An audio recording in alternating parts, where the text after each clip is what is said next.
흔들리며 피는 꽃 도종환. 흔들리지 않고 피는 꽃이 어디 있으랴. 이 세상 그 어떤 아름다운 꽃들도 다 흔들리면서 피었나니, 흔들리면서 줄기를 곧게 세웠나니, 흔들리지 않고 가는 사랑이 어디 있으랴. 평범한 사람이죠.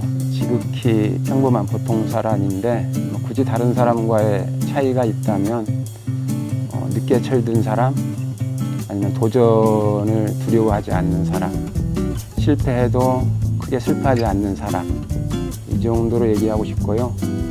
제가 지금 현재 교사니까 굳이 그쪽으로 얘기한다면 다시 태어나도 교사가 되고 싶은 사람, 그 정도로 얘기를 할 수 있을 것 같습니다. 제가 대학교 때 동아리 활동을 좀 많이 했습니다. 그 중에 하나의 동아리가 봉사활동을 하는 동아리였는데요. 그 동아리에서 초, 중, 고등학생들을 많이 교육하는 캠프에 많이 가는 프로그램이었고요. 그 과정에서 제가 아이들을 좋아하고 사랑한다는 걸 깨우쳤고요. 그랬는데 사실은 능력이 부족해서 교사로 바로 가지 못했습니다.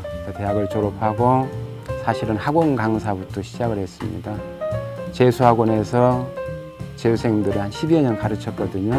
그러다가 어떤 계기가 있어가지고 다시 학교로 오게 되었습니다. 저에게는 행운이었죠. 어쨌든 현재 교사로서 만족한 삶을 살고 있습니다. 처음부터 굳어진 건 아니고 지금 요즘 많이 생각하는 게 뭐냐면 믿음과 기다림이다 라는 생각이에요.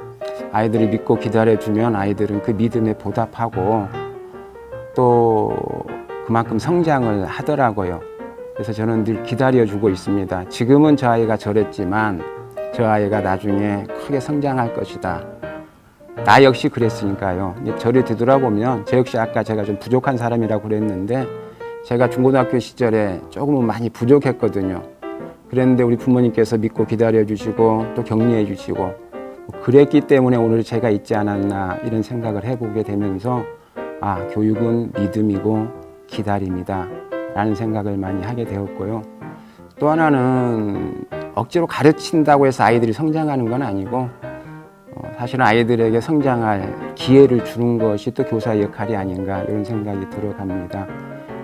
중요한 건 선생님이 열심히 가르치는 게 아니라 아이들에게 배움이 일어났느냐 일어나지 못하느냐 이 부분이라고 생각이 되거든요. 그래서 저는 열심히 가르치는 것도 중요하지만 아이들이 스스로 깨달을 수 있도록 기다려주는 것, 기회를 주는 것, 그거라고 생각을 합니다.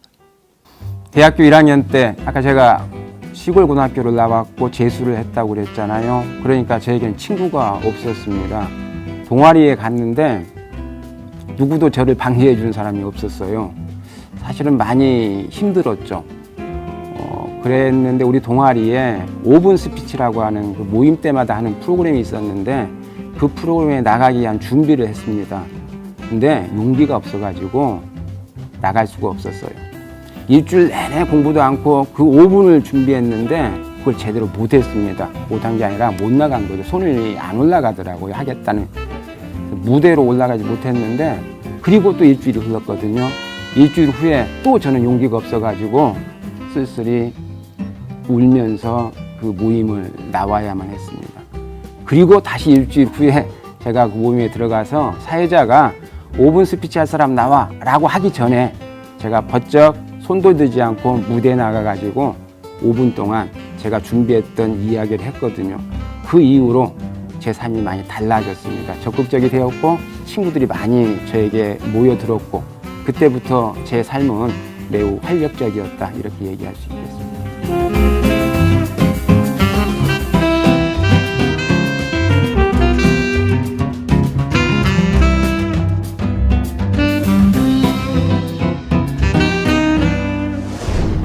작가라고 하기 좀 부끄럽습니다만 어쨌든 작가로서 활동하게 된 계기는 사실은 욕심 때문이었죠. 제가 많이 부족해서 공부하기 위한 욕심으로 글을 쓰기 시작했다라고 생각이 됩니다. 특히 제가 이제 한자 관련 책도 많이 냈는데요. 한자 관련은 제가 알아서 쓴 게 아니라 제가 공부하기 위해서 그냥 공부가 잘 안 되어서 제가 책을 쓰면서 제가 많이 알았거든요. 사전도 많이 찾아보고 관련 서적도 많이 보고 그런 과정에서 책도 써졌지만 제 실력이 많이 성장할 수 있었습니다. 두 번째로 제가 썼던 것은 이제 공부 방법에 관한 책이었거든요. 공부 방법에 관한 책을 한 3권 정도 냈는데 이건 안타까움에서 그랬습니다. 우리 학생들 공부하는 시간은 참 많고 그리고 공부에 들어가는 돈도 상당히 많은데 고생을 참 많이 하잖아요. 그럼에도 불구하고 사실은 실력이 좀 많이 부족합니다. 요건 자기주도 학습을 하지 않고 그저 많이 배우면 많이 알 수 있다라고 하는 요 잘못된 생각 때문이라고 저는 생각을 했어요. 그래서 아이들에게 배움보다는 익힘이 중요하다. 사실 학습이잖아요. 공부는 학과 습인데 이상하게도 우리 대한민국 학생과 학부모들은 학, 즉 배움에만 신경을 쓰지 습, 익힘에는 신경을 안 쓰더라고요. 배움도 물론 중요하지만 배움 다음에는 반드시 익힘이 있어야 실력이 쌓이는 거거든요. 그 지극히 상식적인 것들을 좀 알려주고 싶었습니다. 주위에서 보면 우리 학교에서도 그저 사교육을 많이 받은 아이들이 공부를 잘할 거라고 하는 상식과 다르게 일반 생각과 다르게 스스로 자기주도 학습을 한 애가 정말로 최후의 승리자가 되는 걸 많이 봤거든요. 그 부분을 사람들에게 많이 알려주고 싶었습니다. 그래서 교단에서 아이들에게 늘 제가 사교육 하지 말고 자기주도 학습을 하라 이렇게 이야기를 했는데 이제 제가 만나는 학생들에게는 충분히 얘기가 됩니다만은 제가 만나지 못하는 학생 학부모들에게 요 사실을 좀 알려주고 싶었습니다. 그래서 학습 방법에 관한 책을 제가 집필하게 된 거고요. 그리고 이제 우리 교육 문제가 상당히 여러 가지 많은데 그 문제들에 대한 제 생각을 칼럼으로 상당히 좀 많이 썼습니다. 예, 지금 현재 초등학교 교사인 제자가 한 명 있는데 그 친구를 제가 2학년 때 담임을 했었는데 2학년 들어와서 저거 맨 처음 상담할 때 이야기가 선생님 우리 학교에서 저 이름을 아는 선생님은 1학년 담임선생님 한 분밖에 안 계십니다. 그리고 친구도 없어요 라고 이야기를 하더라고요. 제가 가능성을 이야기하고 충분히 상담을 하니까 아이가 공부를 시작했는데 놀랄만하게 성장을 했고 또 공부를 어느 정도 하고 실력이 성적이 올라가다 보니까 친구들도 잘 사귀고 학교 생활을 재밌게 했어요. 그리고 교대에 들어갔고요. 지금 초등학교 선생님을 하고 있습니다. 예, 학부모님들에게 당부할 건 사실은 많죠. 뭐 짧은 시간에 얘기할 건 아니고 뭐 2시간, 3시간도 이야기하고 싶은 게 많거든요. 가장 첫 번째는 아이를 믿어달라고 하는 부분입니다. 아이들을 믿어주면 우리는 인간은 믿음에 보답하는 존재거든요. 엄마 아빠가 나를 믿어준다라고 생각하면 내가 힘이 나는 거고 그리고 더 열심히 할 수 있게 되더라고요. 그 믿음이 첫 번째고 그리고 아까 이야기했던 바대로 기다려줘야 됩니다.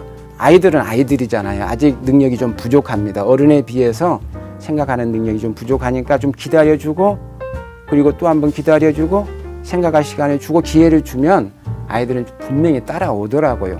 근데 현재 부모님들은 기다려주는 그 마음이 많이 부족한 것 같아요.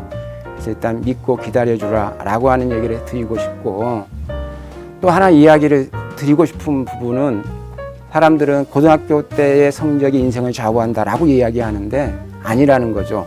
고등학교 때 공부를 설령 못한다 할지라도 대학교 가서 열심히 노력하면 충분히 자기의 삶을 개척할 수 있는 거고 또 공부 아닌 다른 요소를 잘한다면 그 부분 역시 사회에 성공적인 삶을 살아갈 수 있는 미천이 될 수 있다라고 하는 얘기죠.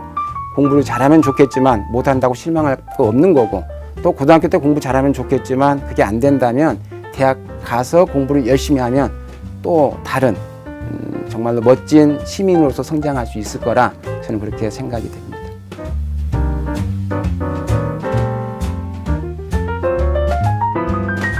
암기하려고 하지 말고 늘 질문을 던져야 됩니다. 누구에게?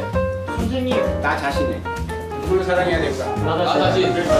선생님이라는 느낌보다 스승님이라는 느낌이 더 많이 드시는 분이에요. 수업 외에도 학생들이 어떻게 하면 자기 주도적으로 공부할 수 있는가에 대한 길을 잘 알려주시는 선생님이에요. 교육이 희망이 되고 기쁨이 되어야 맞잖아요. 그런데 오늘의 현실은 교육이 고통이 되고 있다고 생각이 됩니다. 그 고통의 원인은 가장 중요한 게 이제 사교육이고요. 이제 사교육의 고통에서 해방될 수만 있다면 우리의 삶은 좀 더 윤택해질 수 있을 텐데 그 부분을 학부모님이나 학생들이 직접 못한다면 지방자치단체가 좀 도와줘야 되지 않을까 싶거든요. 그런 의미에서 우리 학부모들에 대한 교육 그리고 학생들에 대한 교육 이 부분을 지방자치단체에서 조금 더 도와주셨으면 좋겠습니다. 다시 말하면 우리 학부모들에게 사교육은 성적을 올리는 게 아니라 오히려 성적을 떨어뜨린다라고 하는 이 인식을 고취시킬 수 있어야 된다는 얘기예요. 그래서 그런 프로그램을 마련하고 강의를 마련해서 학부모로 하여금 사교육은 결코 아이들의 성적 향상에 도움이 안 된다는 사실을 인식할 수 있도록 도와주면 좋겠고요. 또 하나 제가 늘 안타깝게 생각하는 건 인서울이라고 하는 문제입니다. 너도나도 서울로 대학을 가야 성공된 삶을 살 수 있다, 행복할 수 있다라고 믿고 있거든요.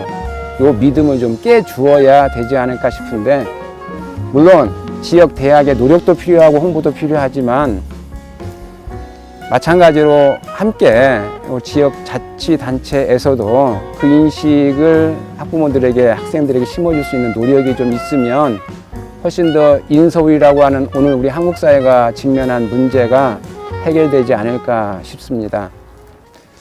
학생들에게 배울 의욕을 고취시키지 않고 교육시키려고 하는 것은 차가운 쇠를 두드리는 행위와 같다라고 누군가가 말을 했거든요.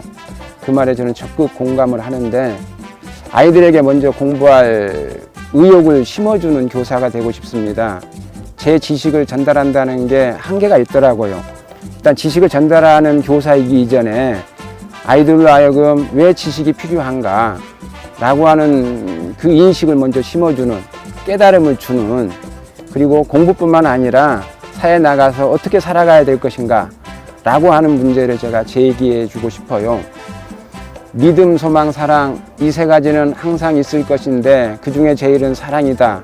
요건 기독교인이 아니더라도 알 수 있는 성경 구절인데 우리 서로 믿고 그리고 소망을 가지고 그리고 사랑하는 마음으로 살아갔으면 하는 그 저의 생각을 아이들에게 좀 더 많이 전파해 주고 싶습니다. 꿈이라면 실현이 좀 어렵다는 얘기겠죠. 제 꿈이라면 거의 불가능할 것 같긴 한데 제가 쓴 글이 교과서에 실리는 그런 일이 있으면 좋겠다는 제 소박한 꿈을 이야기하고 싶습니다.